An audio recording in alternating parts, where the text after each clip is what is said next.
Hannah Kim was interviewing a judge about this very issue, and she got attacked outside the courthouse. Hannah, this is just an example of the ongoing public safety concern here. Yes, so as a journalist, you never want to make the story about yourself, but what happened to me today is relevant to the problem downtown is facing. So I was interviewing a judge outside the King County Courthouse about safety concerns when some guy just inches away threw an object at me pretty hard. Several people saw it happen, not to mention this man had to walk by two law enforcement officers before he chose to hurl an object at me. Now, it is unclear if those two law enforcement officers saw the entire ordeal. But what happened to me, thankfully, was minor compared to what many others have had to deal with day in and day out. I can't live my life in constant fear. Outside the King County Courthouse, Judge Mafe Rahul isn't here talking about the overall criminal justice system. She's instead compelled to talk about her personal safety in downtown Seattle. It is getting ridiculous. I grew up in Colombia, and I did not experience in Bogota in the 80s what I am experiencing now in Seattle. After last week's attempted rape inside a courthouse restroom, safety concerns have reached a fever pitch.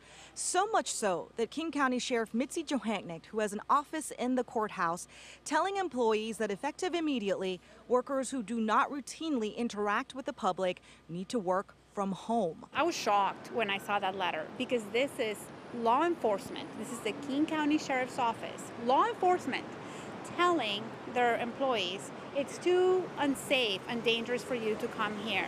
Courthouse employees say much of the problem is stemming from this homeless encampment right next door. It's not just the fact that these people don't have a place to live.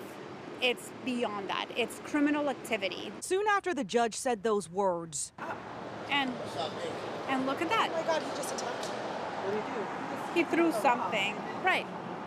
And we have sheriffs here. Even after walking by two law enforcement officers, this man hurled, of all things, a cauliflower at my back. That is Exhibit A. He just hit me with something. He threw it so hard it hurt.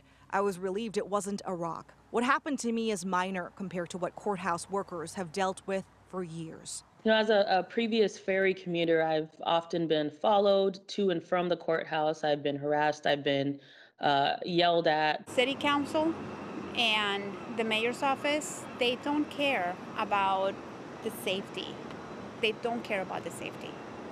Their focus is the homelessness, and they completely ignore the violence, the crime, and the safety. So regardless of what was chucked at me, look, what happened, it was an assault, and the King County Sheriff's Office is looking into what happened to me today. Also, King County Prosecutor's Office is also holding an unusual event on Friday, a protest outside the courthouse to bring awareness to all the crime at City Hall Park, things like stabbings, human trafficking, and drug deals. Mayor Durkin's office told me today they do agree that the encampment poses a significant safety issue.